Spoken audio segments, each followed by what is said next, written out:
Salatu wassalamu alayka ya Sayyidi ya Habibi ya Rasulullah sallallahu alayhi wa sallam wa ala alika wa ashabika ya rahmatan lil alamin. Salatu wassalamu alayka ya Nabi Allah, salatu wassalamu alayka ya Shafi Allah, salatu wassalamu alayka ya Shafi al-Ummah. Assalamu alaikum wa rahmatullahi ta'ala wa barakatuh to our guest speaker Iman and to all our listeners. Alhamdulillah, today we've got Iman back on 1 year later, exactly almost according to the Islamic dates. And again, she will continue speaking about the preparation for Ramadan. But I'd just like to remind everybody with Iman's qualifications and something new that I never know. And Maulana Muqaddam actually highlighted to me last night or 2 nights ago. So besides being registered as a dietitian, BSc food science, B dietetics, Master of Therapeutic Nutrition, Iman is also Hafizul Quran, from what I understand. So Alhamdulillah, so you're not only having somebody who's done the secular side, from the Islamic side, here's an example again that you can do both, inshallah. So without wasting too much of time because of load shedding kicking in, Iman, I'm handing over to you, inshallah. Okay, inshallah, bismillah ar-Rahman ar-Rahim. Okay, so obviously, as I mentioned just now, I don't have anything specifically prepared for today, but I thought we would go through, obviously Ramadan is coming soon. We've got just about a week left, and it's very important if you think about it. Now, actually, sometime last week, somebody said to me, what is Ramadan and how, and we went into the conversation with somebody at work, a colleague, and then so they said to me, so this is such a big thing that happened, so shouldn't you be preparing for it? So it actually got me thinking, and I said the best way, if you think about it, is if we're going on a big journey or you're making a big decision, like a life-changing decision, like if you're buying a house and stuff, you don't often do these things on a whim. I mean, you do get some people who do things, just quickly off the top of their head, but generally for most people, we actually think about things, we plan, we put in a lot of preparation, we do like research and things like that. And I feel this was a good question, because how do we actually prepare for Ramadan? Yes, we okay, let's put it this way: we stock up our fridges and freezers with our savories, and you get your dates on time, and you make sure you've got this and that. And I suppose this year you're making sure that you've got backup freezer and fridge space because of load shedding. So there is some sort of preparation, and spiritually we do get into you prepare yourself spiritually as well for the holy month of Ramadan. But what's also quite important is to prepare yourself physically. If you're running a marathon, you're not going to simply pitch up on the day and start running. So how I would always say is, yes, our bodies are in tune, and we start fasting from a very young age, and how your body has that internal memory and internal remembrance, and so you just sort of get into the groove. But there are certain things that one could do to actually prepare yourself for Ramadan. And if you look at it, there is definitely sunnah points that you could actually look at. So, for example, throughout the year, if you try to fast, your Monday and Thursday sunnah fast, that would bring you in preparation for Ramadan. And then there is, there is, I think, I'm not sure if it's a hadith. Obviously, Maulana would have to qualify or actually just correct me if it's this point. Or if it's just something that's just, it was just mentioned somewhere, that between the 15th of Sha'Baan until Ramadan, it's ideal that you don't fast. And the reason for this also is to prepare yourself physically for what comes in Ramadan. So that's just a little bit of a background because I had the question. And then now that we're going forward, we have things to think about. We've got just about a week left to think about how we could prepare our meals, or start thinking about changing what we would normally have for suhoor, if we could make it a healthier option, or the same thing what we would have for iftar, and try to change things up. So the first thing that I always like to say to the patients, or to generally to people, it's very important to not skip your suhoor. So suhoor is, I think a lot of people go with this, is that breakfast is the most important meal of the day. And during Ramadan, it becomes especially important. So sometimes I get it, you may oversleep, or something happens, or you're not feeling too well, or especially in the early days of Ramadan, it's very difficult to eat at that time of the morning. And but we really have to try. You have to put something in your mouth. So sometimes we think, oh, I'm so tired, can I just sleep through suhoor? I get another half an hour, 45 minutes, I'll wake up, I'll read Fajr thereafter. it's a very appealing thought, but you actually have to make a physical effort to get up and have your suhoor. Now, ideally for suhoor, if from obviously a nutritious and a health point of view, your meal should be based around protein. So it could be anything. And I know there's a lot of people that say, you know, we eat very little at iftar time, but rather for suhoor, we'd have, you know, somebody would have curry khichdi, or you have chicken curry and rice, whatever it is that you eat, just balance your meal around protein. So good proteins, or any proteins for that example, for example, would be things like your eggs. You could do things like nuts and seeds, and you're looking at cheeses and yogurt. And I mean, you obviously your main proteins, which a lot of people know, is your meat, your chicken, your fish, your beans, your peanut butter. So you base your morning meal on that. So if it's difficult for you to eat like a full meal, something that's easy, so just make a smoothie, add a little bit of peanut butter inside, you know, to get some protein in there. Use Greek yogurt. Greek yogurt has a higher protein content than your regular yogurts as well. So, and then it's also just to remember something small, as in don't fry your food. So if you're having eggs, try to stay away from the fried eggs, because that increases the likelihood of, you know, reflux and just causing you discomfort during your fast. Okay, then by the end of the day, and especially I think in countries that, you know, are in the summer, your days are longer. So by the end of the day, you're probably quite hungry. And, you know, when you sit down, it actually takes your body like a good few minutes to actually register that you've started feeding yourself after a long period of starvation, which would be the fast. So it's to break your fast with something simple and following the sunnah, like your dates and your water and maybe a little bit of a fruit, and then take a break, go pray a Maghrib Salah. This in the same time, while this, it's important to not, you know, delay your Salah and things like that, especially during the month of Ramadan. But also it will help in the sense that it lets your body register that you've put something into your mouth now, and digestion has to start. And so that, you know, your stomach can send the message up through to your brain to tell your brain, listen, I've started eating. And so now you can release the satiety hormones. So what happens thereafter is that you prevent it from overeating. So remember, obviously, during iftar time, if you overeat, you may just feel uncomfortable. You know, you get really tired, because what happens is then your blood sugar, even if you're not diabetic, by eating a lot at once, and you know, if you break your fast with your pies and samosas, those kind of things, it causes a sugar spike. And once you get a sugar spike, automatically you have to come down again. So then you feel tired and weak, and you don't have the energy to stand and, you know, read your full Taraweeh, or you may be just very uncomfortable during Taraweeh, that you're actually more distracted from your ibadah. So keeping your body in optimal physical health will help you to also reach your spiritual goals, where you read your full Taraweeh and you can still, you know, read some Quran thereafter, partake in zikr, etc. Then we get to the big one, which I feel in South Africa, it's very interesting, because if you look at what you know, other people or in other countries, how they break their fast, yes, samosas is something that's common, and they have it in different forms worldwide, I think, and the savories as well.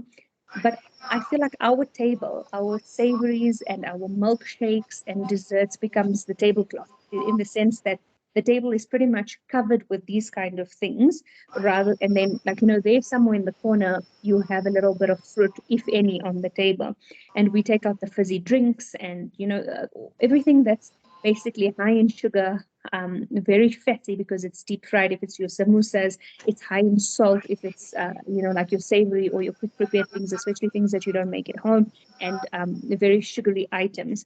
So what happens then is that you break your fast with these kind of foods, and you know, that gives you the sugar spike and a feeling of unwell thereafter. But this can actually result in weight gain during the month of Ramadan, which is what you don't actually want, because the idea behind Ramadan is to, you know, it's the best way to restart your body, and, you know, make a healthier lifestyle choice, for example.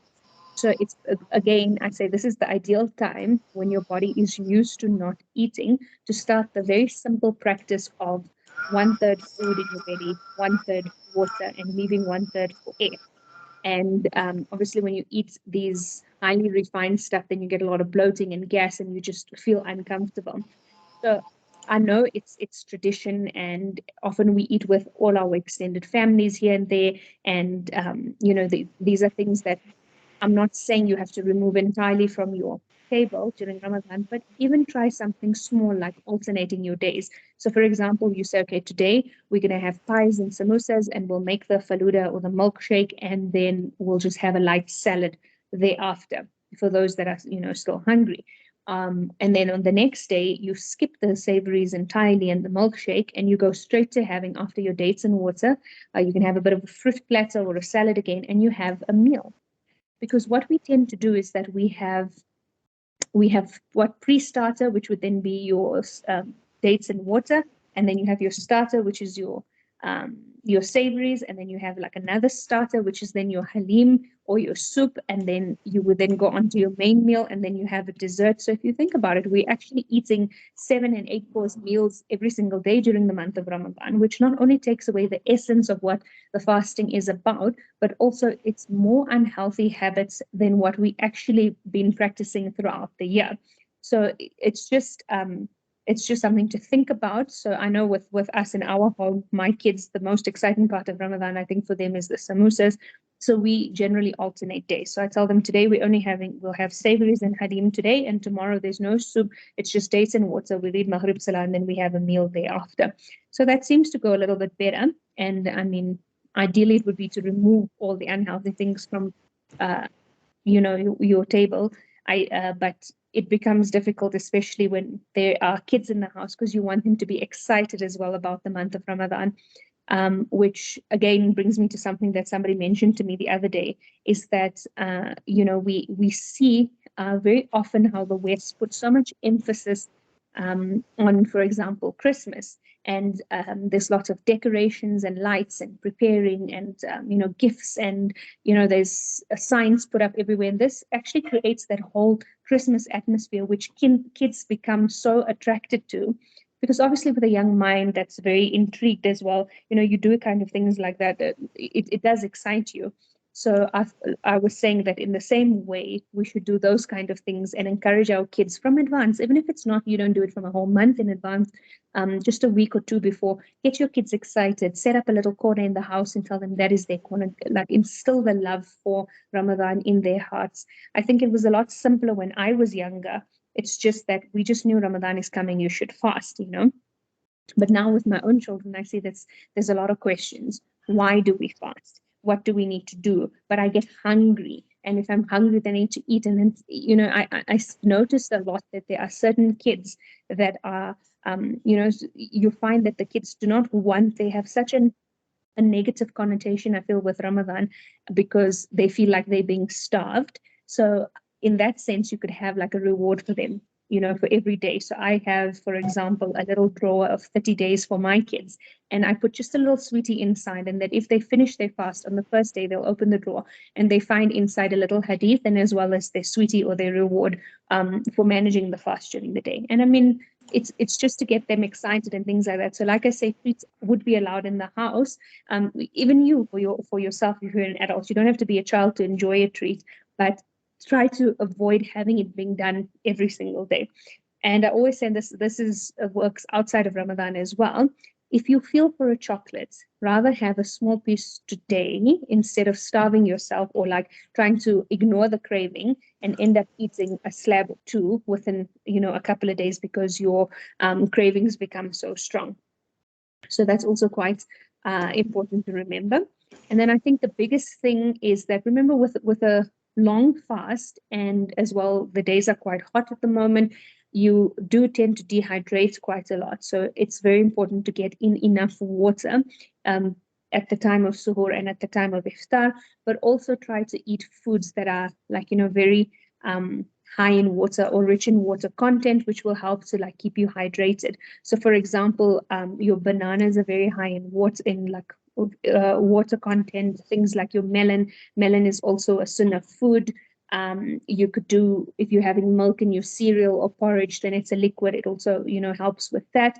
And then pomegranates, your grapes, so basically all your sunnah foods and fruits and vegetables will keep you nice and hydrated through the entire fast. So I think it's just something nice and simple. And then also just to remember on, at the back of your head, or just something additional, is to try and keep up with your, to enjoy sunnah foods, especially during Ramadan, and things that you can incorporate. And it's not even like a very long list, and it's things that's not difficult to, to bring into your plate every day. So like I mentioned, the melon. So melon it's easy to enjoy. You could have it just plain like that. You can have it with a bit of ice cream, with a bit of yogurt. You can make it into a juice. Then other sunnah foods is oil and vinegar, which you could cook with. You could put it in your salads, for example. Okay, mushrooms is easy to serve. That's an easy, straightforward one. I think what else? Grapes is easy. Milk, we know, is easy to incorporate it. Figs are easy. So it's things that you could really just add in so many ways. It's not even difficult to think about how to incorporate your sunnah foods. And once you bring it in during the month of Ramadan, you'll actually see that these foods, not only do they have a benefit on your body, with its benefits of your nutrients, but also they're quite enjoyable. So you can actually continue with these sunnah foods throughout the year. It doesn't only have to be during Ramadan. And then I think what's also nice to remember is that this is the time where you could kickstart or restart your metabolism and start incorporating healthier habits in your lifestyle. So this is the ideal time to fast, not only from your food and drink, but also from things that you crave. And if you're someone with a really big sweet tooth, this is the time to try and change that, and to figure out, because you got without it the whole day, and often you don't feel hungry enough to really indulge in the evening, or you'd have just a little bit. So it's a nice way to retrain your body on eating healthy, which you can then bring into your lifestyle throughout the year. So I think it was just quite short and sweet, very simple. I thought I'd leave it open for some questions, if there are questions from anybody as well. I don't know if Uncle Samir is still on. I'm here. I actually do have one question that was spoken about every single year by one of the imams. So I just want to clarify and understand correctly. So what was mentioned in one of the talks was, when you're making iftar, don't break your fast with a samosa, or don't eat samosas, don't eat bhajiyas. Now, like I said, it's become culture bars. His advice to say not to eat it because of the oils in it. What have you got to say from a professional point of view? I'm not saying it's not correct. I'm not saying how do we try to sort that out? Because at the end of the day, like I said, this month is to even keep ourselves healthy, and our bodies healthy as well. So I'm not so sure, because a lot of us break our fast with samosas, bhajiyas, you name it. Yeah, so look, it is because it's become so traditional, and it's something that you look forward to, especially if you're the kind of person that doesn't really have samosas and pies or savories throughout the year, and you look forward to having these kind of things during Ramadan when you break your fast. And that's something. It is very high in oils and fats, because obviously it's deep fried. So one way to reduce the oils and fat is to air fry it. The other way is if you have load shedding and you like around iftar time and you can't fry your samosas, that's one way to get rid of it.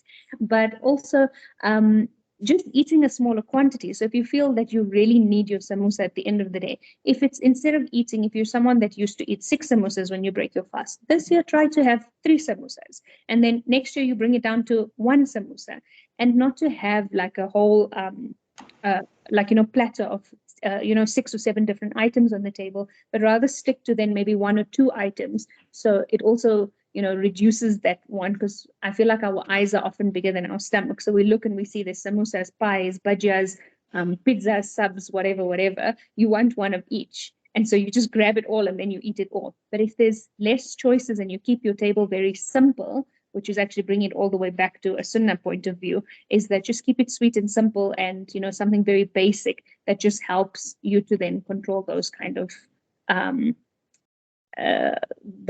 foods. Any questions from any of the other participants? I see Nazir Bhai is on there. Jamil, Weda, our sister Weda is always there regular. Got any questions?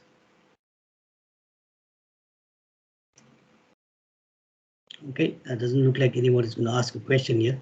Yeah, you're putting them on the spot. So I do feel like if anybody does have a question, feel free to get my details.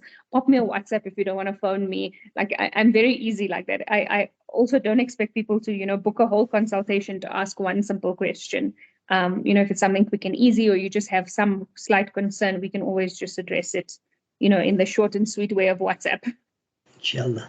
Inshallah, I think also what I've got in mind that I've discussed with the team, obviously we haven't discussed with you, is, for example, professionals, like I said, like yourself, audiologists in it. A lot of the people are doing exactly the same things that we're all thinking about. But the more we do, the more exposure we're going to be getting to our community. There's a lot of professionals out there. So inshallah, maybe after Ramadan, because we were thinking during Ramadan to take the foods out and show the people what's good and what's not good. Problem is that people will break their fast. So we're not going to go that route. As usual, just linking it back to Quran and Hadith, exactly the same Quran verses that we read last year. I'm just reading the English out. We go back to Surah 2, which is Surah Al-Baqarah, verse number 172, where it speaks about the balanced diet. And Allah says in the Holy Quran, and He has enforced the balance, that you exceed not the bounds, but observe the balance strictly, and fall not short thereof. And the next one, quite short, from Surah Taha, verse 81, eat and drink, but avoid excess. And that's exactly what you've covered in your talks. So inshallah, Allah protect us, guide us, give us a good, healthy Ramadan. And just to add on to all the brothers and sisters who are praying Taraweeh, it's another form of exercise. Additionally, after that, you go and perform your Taraweeh, and then you get the opportunity to basically lose some calories. It's not really that's not the need, but that's one of the benefits as well. Just the last point before we conclude this classes before starting of Ramadan. During the first or the second week of Ramadan on a Sunday, one of the Sundays we will be having a tour basically to the Dargah Sharif in Braamfontein. As Maulana suggested, it's only going to be men. What we will do is on the day maybe leave 10, latest 10:15, start off at 11 o'clock, 15 to 30 minutes, explain the tartib and the method, what to do at the Dargah Sharif, what's the reasons for going to the Dargah, because we believe in wasila as far as our Aqidah is concerned. So keep yourselves prepared for that. We will send out a message soon. And again, Jazakallah from the whole team to Iman, and Jazakallah to the participants. And may Allah subhanahu wa ta'ala, like I say, make our Ramzan full with barakah and make it easy for us and for our children. And the motivation part, like Iman says, alhamdulillah, keep that in mind. Shukran jazeelan. Assalamu alaikum wa rahmatullahi ta'ala wa barakatuh.